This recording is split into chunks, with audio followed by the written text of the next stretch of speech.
تلك آيات القرآن وكتاب مبين هدى وبشرى للمؤمنين الذين يقيمون الصلاة ويؤتون الزكاة وهم بالآخرة هم يوقنون إن الذين لا يؤمنون بالآخرة زينا لهم أعمالهم فهم يعملون أولئك الذين لهم سوء العذاب وهم في الآخرة هم الأخسرون وإنك لتلقى القرآن من لدن حكيم عليم إذ قال موسى لأهله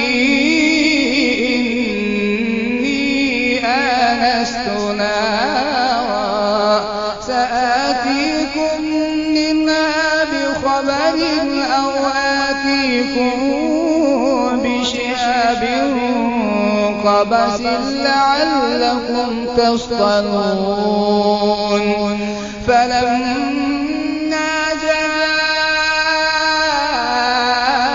جاءها نودي أن بورك من في النار ومن حولها وسبحان الله رب العالمين يا موسى إنه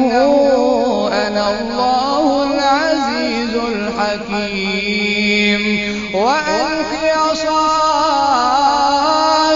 فلما رآها تهتز كأنها جان ولا مدبرا ولم يعقب يا موسى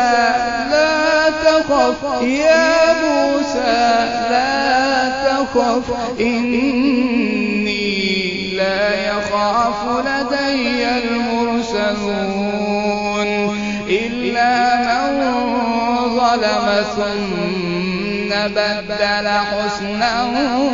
بعد سوء فإني غفور رحيم وأدخل يدك في جيبك تخرج بيضاء من غير سوء في 9 آيات إلى فرعون وقومه إنهم كانوا قوما فاسقين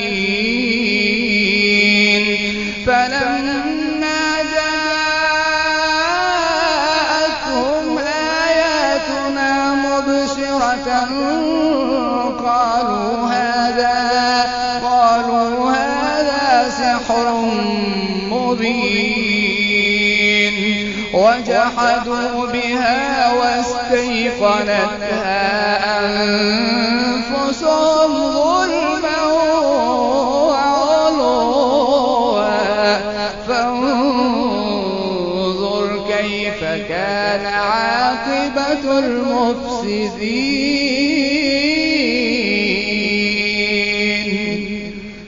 ولقد آتينا داود وسليمان علما وقال الحمد لله الذي فضلنا على كثير من عباده المؤمنين وورث سليمان داود وقال يا أيها الناس علمنا منطق الطير وأوتينا من كل شيء إن هذا لهو الفضل المبين وحشر لسليمان جنوده من الجن والإنس والطير فهم يوزعون حتى إذا أتوا على واد النمل قالت نملة يا أيها النمل ادخلوا مساكنكم لا يحطمنكم سليمان وجنوده وهم لا يشعرون